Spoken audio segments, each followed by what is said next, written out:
हे सगळं प्रकरण काय आहे आपण ते देखील जाणून घेऊयात।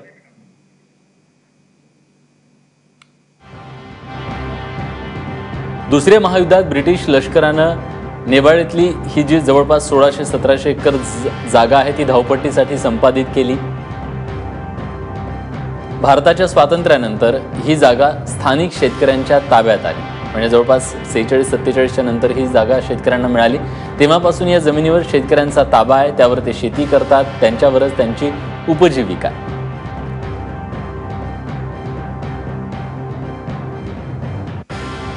पण अचानक गेल्या काही दिवसांपासून नौदलानं या जागेवर हक्क सांगायला सुरुवात केली। केवळ ते हक्क सांगून थांबले नाहीत, तर त्या ठिकाणाहून त्यांनी शेतकऱ्यांना हुसकून लावण्याचं काम केलं।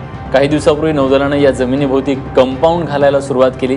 खासदारांनी सांगितल्याप्रमाणे जी शेती तिथं पिकवली होती तेही त्यांनी तिथून काढून टाकली। शेतकऱ्यांनी त्याला तीव्र विरोध केला आणि आता या आंदोलनानं उग्र स्वरूप धारण केलं।